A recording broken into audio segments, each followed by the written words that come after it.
जय हिंद दोस्तों। एनडीए और सीडीएस का रिजल्ट आने के बाद बच्चों के मन में ये सवाल है कि सर जब हम एसएसबी इंटरव्यू देने जाएंगे तो आखिरकार 5 डेज की प्रोसेस क्या होती है। तो आप सभी लोगों के लिए, आप सभी लोगों की सुविधा के लिए मैं 5 वीडियोस की एक सीरीज लेकर के आ रहा हूं, जिसमें मैं आपको डे 1 से लेकर के डे 5 तक की सारी जानकारी एकदम बेसिक डिटेल से दूंगा, जिससे आपको एक क्लियर कट समझ में आ जाएगा कि जब आप एसएसबी इंटरव्यू देने जाते हैं तो आपको डे 1 से लेकर के डे 5 तक क्या क्या करना होगा।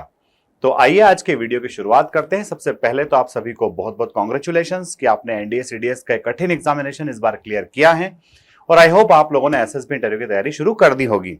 वीडियो को शुरू करने से पहले मैं आपको बता देता हूं कि अगर आपको एसएसबी इंटरव्यू की ऑफलाइन तैयारी करना है तो फोर्स डिफेंस एकेडमी का हमारा बैच जो है वो 15 मई से स्टार्ट हो रहा है, जिसमें colonel Manoj Barman sir, captain Satish Yadav sir, commander Somal sir, मैं स्वयं, संध्या मैडम और सिद्धांत सर, इतने सारे लोग मिलकर के आपको तैयारी कराएंगे। बैच साइज लिमिटेड होता है, जिससे आपको बहुत प्रैक्टिस और काफी सारा फीडबैक जानने का मौका मिलता है।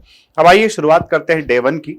तो सबसे पहले डे 1 में होता क्या है दोस्तों, आप सब लोगों ने ज्वाइन इंडियन आर्मी की वेबसाइट पर रजिस्ट्रेशन तो कर ही दिया होगा।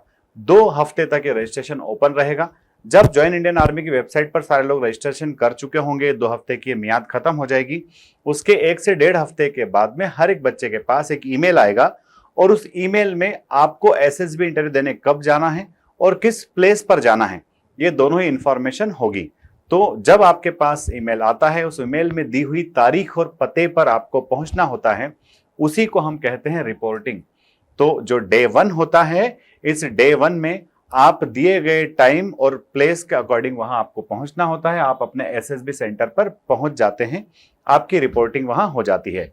जैसे ही आप दिए गए समय के अनुसार उस प्लेस पर पहुंचते हैं तो आपका बेसिक डॉक्यूमेंटेशन होता है। बेसिक डॉक्यूमेंटेशन में क्या क्या शामिल होता है?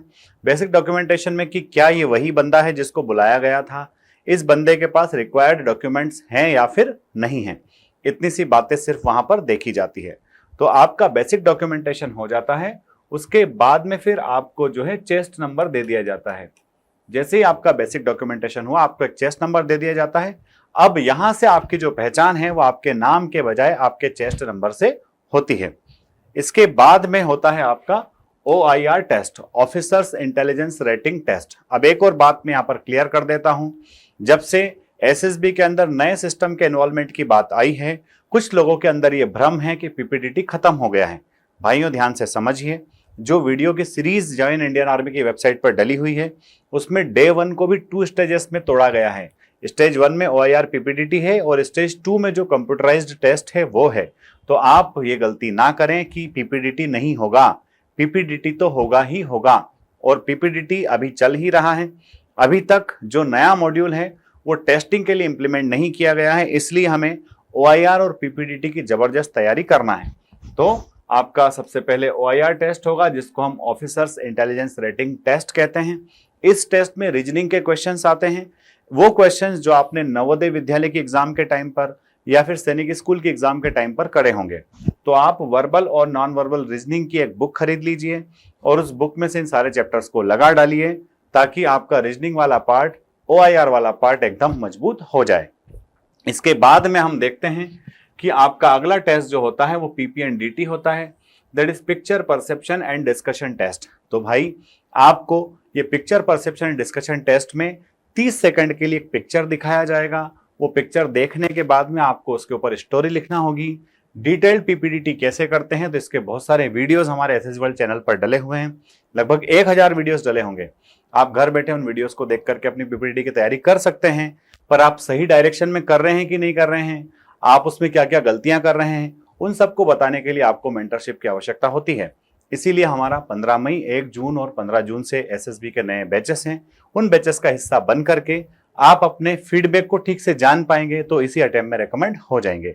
तो OIR टेस्ट के बाद पीपीडीटी होना है। पीपीडीटी में पिक्चर दिखाया, स्टोरी लिखा। स्टोरी लिखने के बाद में हर एक बंदे को इंडिविजुअली अपनी अपनी स्टोरी बोलना होती है। उसके बाद में सारे लोग एक ग्रुप में डिस्कस करते हैं। 15-15, 20-20 लोगों का ग्रुप होता है। और उसके बाद में फिर आपके ग्रुप में से एक कोई बंदा जो होता है वो कॉमन स्टोरी देता है। तो प्रोसेस कॉम्प्लिकेटेड है। पहली बार जो बच्चे देते हैं उसमें से 60 से 70% बच्चे स्क्रीन आउट हो जाते हैं।